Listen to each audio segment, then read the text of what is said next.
aquí se produce mucho que no es directamente en suelo, sino que es hidroponía. Utilizan o fibra de coco o utilizan paja de arroz. Paja de arroz. Entonces, el tema de los microorganismos, porque aquí yo diré, bueno, mejoraré este año, quiero volverme orgánico, en 3 años lo logro, paso a paso, voy aplicando y es el mismo suelo, pero ahí, que usualmente se vive lavando continuamente el sustrato que tenemos.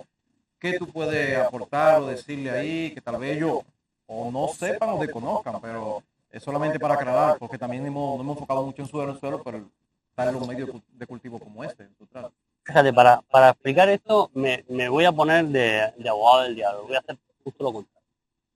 Cuando nosotros tenemos un sustrato, producimos el sustrato, no estamos libres de enfermedades. Entonces, si el hecho de regar continuamente fuera un efecto indeseado para el manejo de microorganismos, por lógica, no tendríamos enfermedades, porque las estaríamos lavando. Y eso no es verdad. Okay. La realidad es que en torno a la raíz se produce el entorno de la raíz se llama rizosfera. La rizosfera son los 3-4 milímetros alrededor de cada raíz que generan un microclima, ya sea en el suelo y en este caso especialmente en los sustratos. ¿Y por qué digo especialmente en los sustratos? Porque en esa rizosfera va a haber lo que nosotros pongamos o lo que se encuentre o lo que llegue a ese sustrato. A través del agua, a través de nuestros propios operarios. En los sustratos, en las producciones en invernadero con sustratos, tenemos que tener en cuenta que la raíz, en el entorno de la raíz se construye lo que se llama la rizosfera. Son esos 2, 3, 4 milímetros alrededor de la raíz donde existe una población microbiana. Ahí es donde, si no tenemos el equilibrio que antes hablábamos, se generan las enfermedades de raíz, las enfermedades sistémicas de la planta pueden entrar por ahí, es una de las vías de entrada de esas enfermedades, y lógicamente regando no las eliminamos. Un fusarium no lo vamos a eliminar regando. Por tanto, de la misma manera, los microorganismos benéficos que podemos aportar tampoco se van a eliminar. Lo que tenemos que hacer es entender que hay un manejo adaptado de esos microorganismos para conseguir la máxima eficiencia, que es a lo que vamos. Es tener el mejor resultado con una inversión mínima y adecuada. Entonces, lo que vamos a hacer es identificar cuáles son esas mejoras que podemos hacer en nuestras aplicaciones. Cuando hablamos específicamente de un hongo formador de micorrizas, que para mí es la base fundamental, sea mi micorriza o sea otra, como tú bien decías antes, todas suman. Todos los productores deberían usar hongos formadores de micorrizas por la gran infinidad de aportaciones y de ventajas que dan a nuestros cultivos. Pues, empezando por el hongo formador de micorrizas. Cuando inoculamos esa raíz, conseguimos la inoculación de esa raíz, se produce la red de micelios. Para inocularla, simplemente lo que tenemos que hacer es tener en cuenta es en uno de los últimos riegos de la tarde, hacer la inoculación de nuestro producto para darle el tiempo suficiente a que se produzca el inóculo, a que ese hongo formador de micorrizas se active, llegue a la raíz y la colonice. Y esto se produce en muy pocas horas, 3, 4, 6 horas. Con el clima tan magnífico que tenemos en República Dominicana, aunque vosotros digáis que la semana pasada hacía frío, os puedo decir que no, que eso no es frío, es fresquito en todo caso. Con este maravilloso clima, la vida microbiana se reproduce de una manera muy rápida, su metabolismo es muy rápido. Y más aún dentro de un invernadero, donde las condiciones también son más homogéneas y demás. Entonces, en muy pocas horas se consigue esa inoculación. Desde ese punto, y insisto, en lo que sería la rizosfera, podemos inocular con distintos tipos de microorganismos, como son el caso del MBB, el caso de la Scleroderma, y van a colonizar ese espacio. No pensemos tanto en el sustrato como una masa total y absoluta, y no, realmente las plantas solo trabajan esos 3-4 milímetros alrededor de la raíz. La verdad es que en un sustrato están muy interconectadas y la densidad es muy alta. Sí. Podemos mantener esa alta densidad y por tanto podemos tener altas densidades de microorganismos también. Fíjate que en contra de lo que pudiera parecer, para mí, desde mi punto de vista, en hidroponía es mucho más necesario, porque quieras o no, en el suelo siempre vamos a tener una alta o más alta diversidad biológica que en un sustrato, porque el suelo está ahí toda la vida han caído hojas, las hojas han quedado ahí, se han degradado, madera, y otro tipo de sustancias que han favorecido que esos microorganismos estén. Sin embargo, un sustrato lo traemos de cualquier parte del mundo, sea fibra de coco, sea lana de roca, sea arroz, sea bagazo. Al final lo hemos traído de otro sitio con muy poca carga microbiana, de manera natural.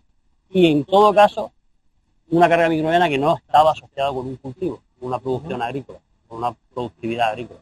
Por tanto, si no ocupamos ese espacio con microorganismos benéficos, se va a ocupar también con patógenos. Y de esta manera se va a favorecer que se manifiesten las enfermedades. Por tanto, lejos de pensar que en un hidropónico no lo voy a ocupar, tenemos que pensar lo contrario. Es muy importante tenerlo, porque igualmente la fertilidad tiene esos tres componentes que decíamos antes. Sí. Estructura, la tenemos con nuestro sustrato, el sustrato que hemos elegido, lo elegimos por una especial estructura adaptada a nuestro cultivo. Concentración de nutrientes, que hacemos continuamente las aportaciones de nuestro fertirriego, pero también la flora microbiana. Y tener una flora microbiana en ese entorno que llamamos rizosfera, son esos pocos milímetros que circundan la raíz, es importante para aumentar la eficiencia en la asimilación de los fertilizantes y la eficiencia en la reproducción en condiciones de sanidad de nuestro cultivo. Tanto es así que además es mucho más fácil de observar, porque en los invernaderos donde tenemos particularmente hidroponía con bandeja, podemos saber cuánto estamos drenando. Y cuando hacemos incorporación de estos microorganismos nos damos cuenta que drenar un 8 o un 10% tenemos que aportar más agua. ¿Esto qué quiere decir? Que nuestra planta es capaz de asimilar más agua en las mismas condiciones, más nutrientes y por tanto producir más biomasa y aumentar la productividad. Y es algo que es muy fácil de medir en este tipo de cultivos, no así en el suelo, que se complica mucho más saber cuánto de lo que aplicamos se está aprovechando. Ahí es que yo creo que cobra más importancia la inoculación de benéficos, porque una de las prácticas en invernadero es la desinfección. Hay que dejar ese sustrato inerte. O sea, esa práctica es sí o sí. Cuando ponen sustrato, le ponen producto, formol o cualquier otro producto que me va a dejar eso inerte. Ahí no hay nada, ni bueno ni malo. Mientras, si uno aprovechamos ese sustrato ya y empezamos a ponerle benéficos, nosotros vamos a tener una gran ventaja. Y después que el cultivo arranca, también la fertilización es muy agresiva, diario, 2 veces al día. O sea, ahí tenemos una gran ventaja de empezar a poner temprano este tipo de microorganismos. Yo como experiencia extrema pues puedo decir que tenemos productores que hacen usos de riego de 1 minuto cada 5 minutos, con su correspondiente fertilizante y con una estación que automáticamente va corrigiendo qué concentraciones de cada tipo de fertilizante va demandando la planta en función de lo que drena. O sea, que nos parecería, bueno, ¿y ahí qué podemos aportar? Si la planta está recibiendo todo lo que consume, pues es sorprendente cómo podemos conseguir incrementos de producción del 10-15% en invernaderos de alta tecnología, de alta productividad, donde en teoría estamos aportando el 100% de lo que la planta está demandando en cada momento, y digo en teoría porque eso no es verdad. La planta es capaz de asimilar dentro de lo que le damos lo que mejor puede aprovechar. Cuando esa fertilidad del sustrato la incrementamos con la presencia de microorganismos benéficos, la capacidad de la planta de nutrirse aumenta. Y por tanto, de producir biomasa y en definitiva, aumentar la producción. Es totalmente una aportación positiva. De ahí, de esa tecnología a una tecnología mucho más simple, como puede ser en un bagazo o en un residuo de arroz, pues el efecto es parecido. O sea, estamos aportando microorganismos que están aumentando la eficiencia de nuestra fertilización. Y lo vamos a ver manifestado en la planta. Podremos ver cómo efectivamente podemos reducir aportaciones de distintos fertilizantes en función de la respuesta que estamos teniendo en la planta.